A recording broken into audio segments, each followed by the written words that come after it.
সকাল সকাল জলখাবার বানানো দিয়ে ভিডিওটা কিন্তু আমি স্টার্ট করে দিয়েছি।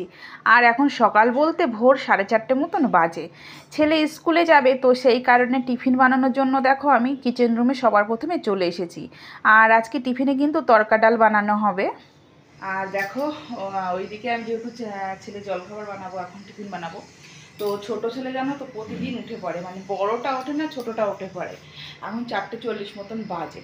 তো এই দেখো ছোটটা উঠে পড়েছে, এই ঘরে অন্ধকার তবুও দেখাচ্ছি আমি। প্রিয়াম,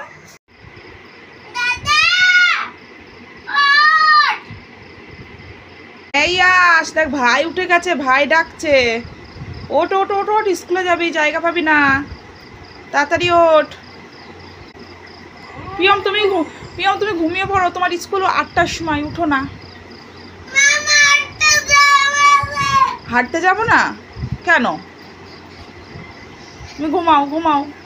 এই আসো, ওঠ ওঠ ওঠ ওঠ ওঠ। তো ওইদিকে তো ছেলেকে ডেকে আসলাম, আর আমি কিন্তু এইদিকে আটাও মেখে নিয়েছি, পরোটা বানাবো আর সাথে তড়কা ডাল।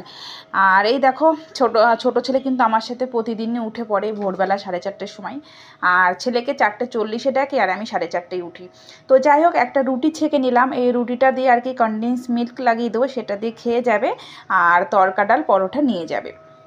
আর এখানে পোস্টিং আসার পর থেকে জানো তো সব সময়ের জন্য 4:30-র সময় উঠতে হয়, ভীষণই কষ্ট হয়। কি করব বলো, এবার কিছু করার নেই, যেখানে যেমন পোস্টিং পড়বে সেই জায়গা অনুযায়ী চলতে হবে। তো যাই হোক, এই যে রুটিটা লাগিয়ে দিলাম কনডেন্স মিল্ক দিয়ে, এখন ছেলেকে দিয়ে দিচ্ছি, ও খেয়ে নিক। খেয়ে দিয়ে আর কি ও বেরিয়ে পড়বে 5:15-20-র মধ্যেও বেরিয়ে পড়বে। আমি পরে যাব, আমি পরেই যাই, আমি ওই 6টার দিকে যাই। আমি ব্যাগটা নিয়ে যাই, ও খালি হাতে চলে যায়। এবার ওর কাছে তো আর ব্যাগ দেওয়া যায় না বলো, সেই 1 ঘন্টা রাস্তায় দাঁড়িয়ে থাকবে, ব্যাগ তো প্রচুর ভারী হয়, সবাই জানো বই খাতা কত থাকে। তো যাই হোক, ও চলে গেছে ছেলে আমার। আর এখন বাকি পরোটা বানিয়ে নিলাম, তো তড়কা ডালটাও এবার বানিয়ে নিচ্ছি। তো সর্ষের তেল দিয়ে বানাবো। আর ওইদিকে তো আগেই আমি প্রেশার কুকারে সেদ্ধ করে নিয়েছিলাম। আর আমি ফড়ঙে তোমার দিয়েছি শুকনো লঙ্কা, হিং আর পেঁয়াজ, ভালো করে ভেজে নিয়ে তড়কা ডাল সেদ্ধ করে রেখেছিলাম, সেটা দিয়ে হলুদ লবণ দিয়ে তড়কা মশলা দিয়ে দিচ্ছি। আর সাথে কিন্তু একটু গরম মশলাও দিয়ে দেবো। অন্য টাইমে কিন্তু ডিম ভুজিয়া করে টোরে অনেক কিছুভাবেই করি মশলাপাতি দিয়ে, আজকে এই সাত সকালে আমার আর মনের ইচ্ছা হলো না যে আরও ভালো করে করি। তো তড়কা ডাল যে যেমনভাবেই করো না কেন, খেতে কিন্তু দারুণই লাগে। তো যাই হোক, আমার হয়ে গেল। আর একই হাতে ভাবছি গ্যাস ট্যাস ভালো করে মুছে নিই, মুছে টুছে আর কি, মানে ছেলের মানে টিফিনটা বানিয়েছি, টিফিন দিয়ে ব্যাগ দিয়ে আসতে যাব। প্রতিদিন এটাই করি জানো তো, ওকে পাঠিয়ে দেওয়ার পরে আমি যাই কাজকর্ম গুছিয়ে নিয়ে। তো এই দেখো চারিদিকটা ভালো করে মুছে টুছে নিলাম। তো যাই হোক, আর এই দেখো এখন এই যে তড়কা ডালটা ঠান্ডা হয়ে গেছে, তো এটা বাটিতে ঢেলে নেব, নিয়ে ও টিফিন বক্সে ভরে দেব। আর ও কিন্তু ক্লাস 5-এ পারে, তবুও কিন্তু আমি ছিঁড়ে দিই। কেন বলো তো, যতই বড় হয়ে যাক না কেন, তবুও সেই স্কুলে হাত ভালো করে ধোই না ধোই ভরসা নেই। তো সেই কারণে ছিঁড়ে দিই, বাবা তুলে খেয়ে নেবে, ঝামেলা মিটে গেল। তো এই যে ও টিফিন বক্স রেডি। আর জলের বোতল তো আমি আগেই ভরে রেখেছিলাম, কাল রাতে মানে বোতলে ভরে রেখেছিলাম, এখন ব্যাগের মধ্যে দিয়ে দিচ্ছি, দিয়ে নিজে রেডি হয়ে ওকে দিয়ে আসতে যাবো ব্যাগটা। তো দেখো ছেলে তো চলে গেছে, অনেক টাইম হয়ে গেছে, আর এখন 6টা বাজে, 6:20-তে আর কি তোমার বাস ছেড়ে দেবে। আর আজকে মানে বাইরে বৃষ্টি হচ্ছে, টিপ টিপ টিপ টিপ করে, ভালোই জোরে জোরে বৃষ্টি হচ্ছে। দেখবো এই বৃষ্টি বোঝা যায় না, অথচ কিন্তু বেশ ভালোই ভিজে যায়। আর ছেলেকে ছাতা দিয়ে দিয়েছি, ছাতা নিয়ে গেছে, কিন্তু পায়ের দিকতে তো ভিজেই যাবে। ওই কারণে দেখো এই বড় ছাতাটা নিয়ে যাচ্ছে, এই ছাতাটা দেখো কত বড়। আর যদি মেলা হয় না তাহলে আরও বড় হবে, ঠিক আছে। তো যাই হোক, এখন আমি মেলছি না, আমি ছেলেকে তুলতে যাচ্ছি। তো তুলে এসে তারপরে তোমাদের সাথে কথা বলবো। ওখানে গিয়ে হয়তো ভিডিও করতে পারবো না, কেন কি ছাতা, বড় ছাতা হাতে থাকবে, ব্যাগ রয়েছে, আর আজকে সবার ছাতা হাতে হবে। তো সেই কারণে যদি পারি ভিডিও করবো, না পারলে করবো না। তো চলো এখন আমি আজকে তাড়াতাড়ি যাই, অন্যদিন একটু লেটেও যাই, ঠিক আছে, বাচ্চারা আগে যাই, ছেলেকে পাঠিয়ে দিই। তো এই যে বাইরে বৃষ্টি পড়ছে, তোমাদেরকে একটু দেখাবো, তা দাঁড়াও। এই দেখো বেলকনিটা কিন্তু পুরো ভিজে গেছে, বৃষ্টি কিন্তু খুব জোরে না, টিপ টিপ টিপ টিপ টিপ টিপ করে বৃষ্টি কিন্তু ভালোই হয়েই যাচ্ছে। আকাশটা পরিচ্ছন্ন লাগলেও যেহেতু এখন 6টা বেজে গেছে, কিন্তু মেঘলা কিন্তু, ঠিক আছে, আমার মনে হচ্ছে। তো এই দেখো, তো চলো ছেলেকে তুলে দিয়ে এসে তারপর তোমাদের সাথে আবার কথা বলবো। তো যাই হোক, বড় ছেলের ব্যাগটা দিয়ে আসলাম, দিয়ে ওকে বাসে তুলে দিয়ে চলে এলাম। আর ছোটোটা মধ্যে আবার ঘুমিয়ে পড়েছিল, মানে ওই আমি যাওয়ার পরই মোবাইল দেখছিল। আর এখন উঠে পড়েছে, আর ওরও 8টা থেকে স্কুল, আর এখন কিন্তু তোমার 7টা মতন বাজে।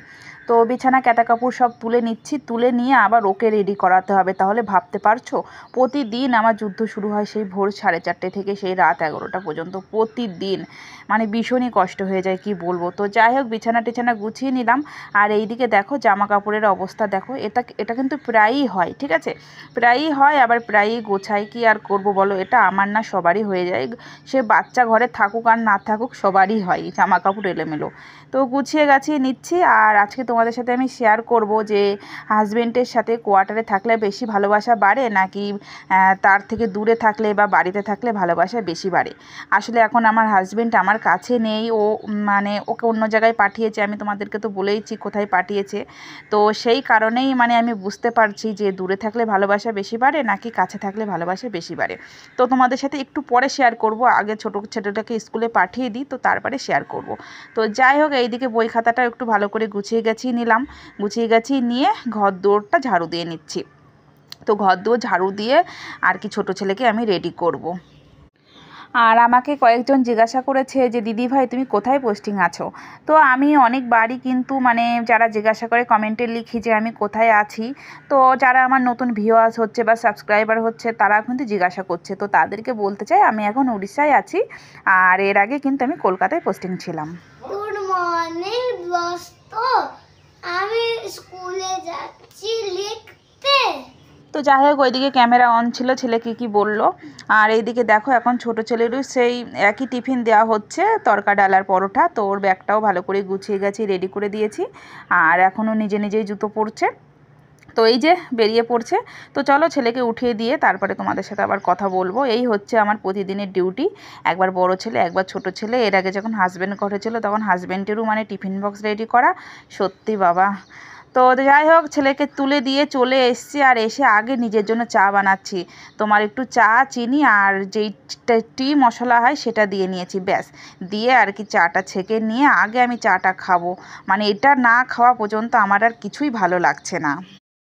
বাপরে বাপ, সকালে চাটা খেয়ে এবার একটু আমার মাথাটা ঠান্ডা হলো। মানে সেই যে ভোর 4:30 থেকে উঠে কি আর বলবো তোমাদের, সত্যি মানে ভীষণ কষ্ট হয়ে যায়। মানে দেখে মনে হচ্ছে যে ভিডিওই হয়তো করে দিচ্ছি তাড়াতাড়ি, কিন্তু সেই জিনিসগুলো না একসাথে মানে কাজগুলো করা খুবই কষ্টের ব্যাপার, সাথে ভিডিও আছে। আর বৃষ্টি পড়ছে সকাল থেকে, বৃষ্টি তোমাদের কি বলবো আমি। আমার বেলকনির অবস্থা তোমাদেরকে একটুখানি আমি দেখাচ্ছি, দাঁড়াও দেখো বেলকনির অবস্থাটা কি। দেখো এখন যেহেতু এই বৃষ্টি টিষ্টি হলে পোকা ওড়ে, তো দেখো লাইটের যেই পোকাগুলো থাকে না পুরো ভর্তি বেলকনির জুড়ে।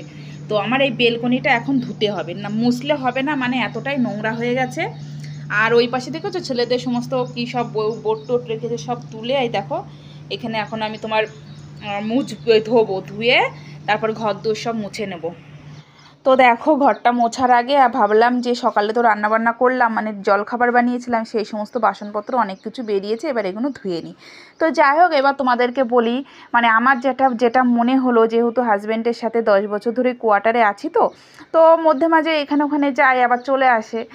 আর মানে তোমাদের সাথে এই জন্যই আমি শেয়ার করতে চাচ্ছি, আমার মন বলছে যে হাজব্যান্ড কাছে থাকলে কিন্তু ভালোবাসাটা বেশি বাড়ে, দূরে চলে গেলে কিন্তু ভালোবাসাটা মানে অতটা থাকে না। এটা কিন্তু আমার মনে হচ্ছে কি, মানে আমার দিক থেকে ঠিক আছে। কেন কি দেখো কাছে থাকলে ও কোয়ার্টারে থাকছে, সবসময় দেখতে পাচ্ছে, ডিউটি যাচ্ছে চলে আসছে, একটা মায়া টান ভালোবাসায় বেশিই থাকে। আর দূরে থাকলে কি হয়, ওই যে কখন একটু ফোন করবে কথা হবে, আর সবসময় তো ফোনেও কথা বলা যায় না, ডিউটিতে থাকে, তার উপরে নেটওয়ার্কের প্রবলেম। তো সেই কারণে কিন্তু ধীরে ধীরে মায়াটাই কমে যায়। আর কাছে থাকলে কিন্তু ভালোবাসা মায়া সমস্ত কিছুই বেশি থাকে। তো এটা কিন্তু অরিজিনাল কথা, তোমরা মানো আর না মানো। আমার যেহেতু হাজব্যান্ড এখন বাইরে আছে, তো সেই কারণেই আমি বুঝতে পারছি। আর আসলে আমিও ব্যস্ত আছি, কাজকর্ম আছে, ছেলেদের পড়াশুনো আছে, আমিও কিন্তু ঠিকভাবে কথা বলতে পারছি না। ওই কারণে কিন্তু ভালোবাসা মায়াটানটা কিন্তু কাছে থাকার থেকে একটু দূরে গেলে কমই হয়ে যায়। তো এই দেখো স্নান টিনান করে আমি চলে এসেছি, আর তোমাদেরকে ছাতাটা মেলিয়ে দেখাচ্ছি। দেখো কত বড় ছাতা, হয়তো মোবাইলে ভালো একটা বোঝা যাচ্ছে না, কিন্তু ছাতাটা কিন্তু ভীষণ বড়। মানে এই কলোনিতে আমারই ছাতাটা সব থেকে বেশি বড়। সবাই বড় বড় কিনেছে, কিন্তু আমারটা একটু বেশি বড়ই কেনা হয়ে গেছে। তো যাই হোক ছাতাটা যেহেতু ভিজা আছে সেই কারণে আর কি এক কোনায় রেখে দিচ্ছি শোকানোর জন্য। আর এদিকে স্নান করে নিয়েছিলাম, তো একটু অ্যালোভেরা জেলও মুখে লাগিয়ে নেব। এখন কটা বাজে জানো তো? 10:30 বাজে, ঠিক আছে, 10টা 20। আর এখনও আমি সকাল থেকে মানে কিছু খাইনি বলতে সেই লাল চা খেয়েছিলাম, ব্যাস আর কিচ্ছু খাইনি। 10:30 বাজে, সেই যে সকাল থেকে যুদ্ধ শুরু হয়েছে 4:30 থেকে, তারপরে এই যে কন্টিনিউ চলতেই থাকলো। আর এই বেলকনি শুকাবে না, কেন কি তোমার ওই যে বৃষ্টি পড়েই যাচ্ছে গুড়ি গুড়ি, তো ওই কারণে শুকাবে না। তো যাই হোক, এখন এই যে সকালবেলা তোমার তড়কা ডাল আর পরোটা বানিয়েছিলাম, তো এই যে প্লেটে নিয়ে নিয়েছি, আর একটু পেঁয়াজের টুকরো নিয়েছি, জানো তো বেশ ভালোই লাগে তড়কা ডালের সাথে পেঁয়াজের টুকরো, কিন্তু খুব সুন্দর লাগে। তো এই দেখো খেতে বসে গেছি। আর তড়কা ডাল বলো তো মানে কোনো মশলা না দিলেও কিন্তু এমনিতেই গাঢ় হয়, খেতে বেশ ভালোই লাগে, সেটা সবাই জানি। আর সাথে কিন্তু কাঁচা পেঁয়াজ নিয়ে নিয়েছি, হেভি লাগছে খেতে। তো আজকে 2টো পরোটা নিয়েছি, অন্যান্য দিন একটা খাই, আর আজকে 2টো নিয়েছি, কেন কি আর রেখে দিলাম না, রেখে দিয়ে আর কী করবো বলো, কেই বা খাবে। তো চলো ব্রেকফাস্টটা কমপ্লিট করি। আর আজকের ভিডিওটা কিন্তু আমি এখানেই এন্ড করছি, না তো অনেকটা বড় হয়ে যাবে, সেই যে ভোর 4:30 থেকে শুরু করেছি। তো চলো সবাইকে টাটা।